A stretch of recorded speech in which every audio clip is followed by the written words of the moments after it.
Welcome back. I'm Sarah Kasagal. As the civil war in Syria wages on, those who have fled the country face challenges trying to find a new home, and organizations are raising their concerns on the housing crisis, saying that 80% of all Syrian refugees are living outside of refugee camps, in expensive rental housing, temporary settlements, and even shopping centers.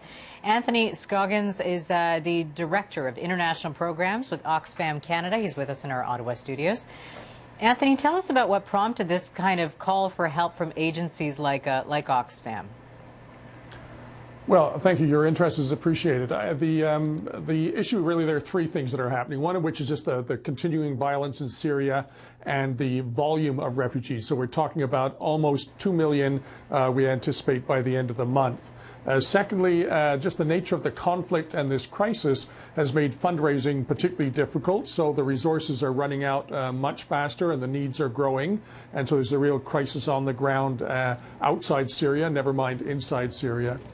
And thirdly, there's some real challenges around the nature of the refugee movement in Lebanon and Jordan, where, as you say, most of the refugees are living in communities, have moved into cities and towns, as opposed to the traditional arrangement of being in tents and camps outside in the countryside. So for an organization like us, it's tracking down the people in the cities. I mean, just imagine this, the visually, it's the equivalent of about 500,000 refugees arriving in Toronto. And these are, some people have money so they can move into apartments or hotels for short periods of time before they run out of cash.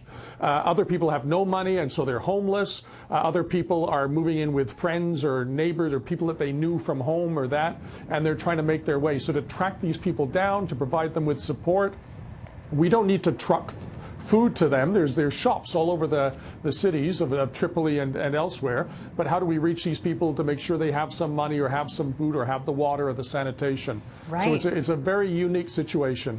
Do Syria's neighborhoods have the ability to support the influx of refugees?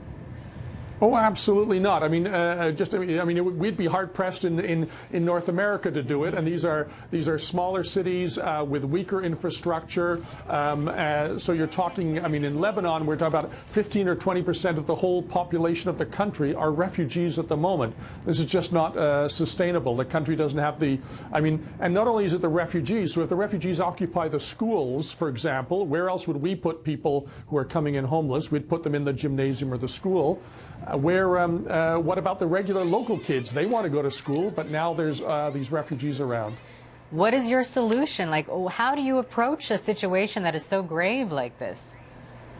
Well, it's a real challenge, I will admit. I mean, the short-term solution is to try to just meet the basic needs, to track the people down, to make sure they're getting food, that they have access to water, sanitation, shelter. So that's just the basic human rights, basic needs to keep people alive.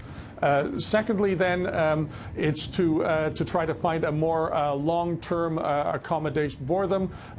This will likely need more resources over the longer term. But I mean, fundamentally, we're talking about the need for a peace negotiation, the need for Canada and other governments to nudge the key players to the negotiating table, because this is not a conflict that'll be won on the battlefield. This has got to be a negotiated peace. Good luck, Anthony. Thanks so much for joining us.